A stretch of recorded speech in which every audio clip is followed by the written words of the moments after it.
dia mestinya bebas ya, saksinya cuma satu terus pakai ini itu sih.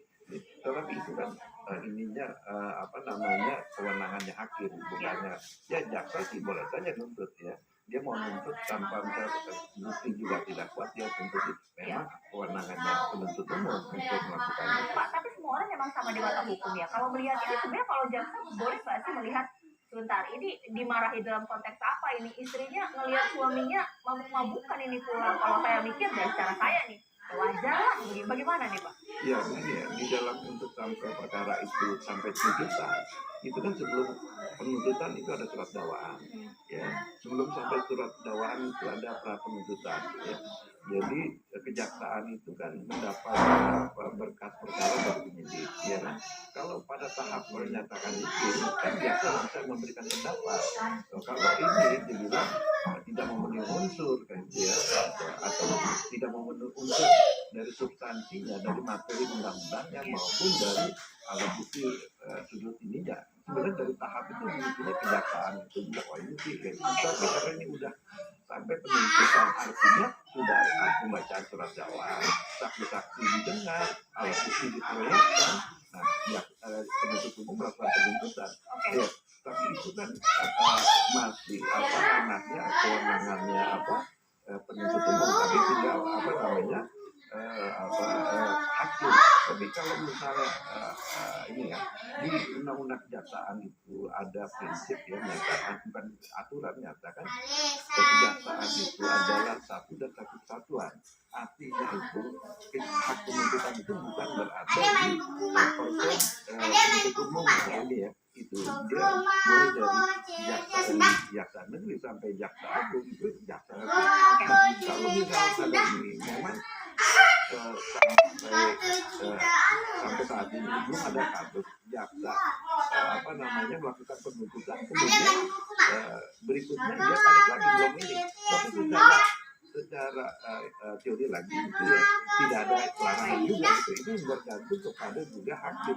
Misal kalau misalnya ada terjadi kekeliruan yang nyata, misalnya ada kekeliruan yang nyata, karena dalam itu kejaksaan agung ya, setelah menyatakan pemeriksaan eksaminasi ini juga ada kekeliruan nyata, ya itu tergantung hakimnya apakah boleh. Tapi kalau ini dijadikan ini akan menjadi presiden bahwa keputusan itu bisa digonta-ganti. Sekarang saya kembali ke Pak Iwan. Pak Iwan, dalam proses persidangan sebelum tuntutan ini jaksa penuntut umum atau mungkin dalam proses persidangan mempertimbangkan juga nggak sih Pak ini alasan klien Anda memarahi Pak Chan Yun Sing ini karena apa? Ternyata karena pulang mabuk-mabukan gitu. Bagaimana?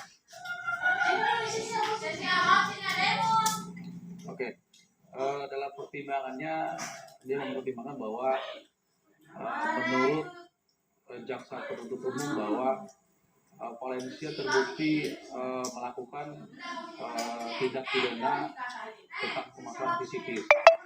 Bahwa di sana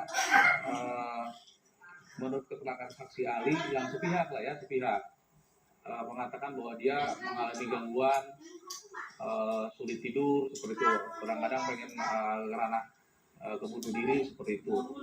Nah dari saksi ahli inilah berkeyakinan jaksa penuntut umum bahwa Valencia ini terbukti bersalah melakukan tindak pidana kekerasan dalam rumah tangga tentang hal psikis seperti itu. Sekarang saya ke Pak Barita. Pak Barita, ini kalau soal begini berarti bukan hanya mengenai perspektif. Ini ada saksi ahli yang juga dijadikan pertimbangan dari JPU. Ini bagaimana Pak? Ya, inilah yang secara khusus tadi saya sudah sampaikan, karena ini menyangkut teknik penanganan perkara ini yang oleh jaksa agung dan tindak pidana umum dilakukan eksaminasi khusus. Dan hasilnya adalah pengendalian perkara ini langsung diambil alih oleh jaksa agung dan tindak pidana umum. Itu adalah bagian dari evaluasi sekaligus eksaminasi terhadap proses itu. Dan dilanjutkan tidak hanya itu Mbak Jaksa. Telah dilanjutkan pemetaan fungsional oleh jaksa. Jadi kedua jenis cepat yang dilakukan ini adalah untuk melihat dan bagaimana sebenarnya penanganan perkara ini sejak awal serta langkah-langkah perbaikan yang bisa dilakukan ke depan. Komisi Kejaksaan tentu berkoordinasi untuk penanganan kasus ini di pemerintah dengan cepat, dengan benar, sehingga siapa yang melakukan pelanggaran sesuai ketentuan dan pedoman yang sudah sekian banyak tadi disampaikan, ya mengedepankan hati nurani. Apabila ada ditemukan pelanggaran, kami juga mendorong agar diambil sanksi dan tindakan yang tegas untuk meyakinkan bahwa penegakan hukum kita yang benar harus juga berjalan dengan prinsip-prinsip sebagaimana yang telah diatur dalam berbagai ketentuan. Dan seperti tadi, jaksa itu adalah pemegang atas pemilik. Dia bisa menentukan. Pak Barita, tapi kalau kasus ini sudah dituntutan, kalau meskipun diambil Kejaksaan Agung, apa yang bisa berubah, Pak? Ini sudah tuntutan keluar. Ya, tentu saja di dalam proses tuntutan itu kan nanti dilanjutkan dengan pembelaan. Dan tadi saya mencatat yang disampaikan oleh Pak Kudri tadi, sebenarnya di pasal 182 KUHP itu nanti sudah pledoi kan jaksa akan memberikan jawaban atau tidak. Namun sepenuhnya itu tergantung pada hakim yang mengadili perkara ini. Jadi itu salah pilihan yang dilakukan. Tetapi karena ini kewenangannya ada pada jaksa, tentu itu akan jadi bagian dari rekomendasi atau evaluasi yang telah dilakukan.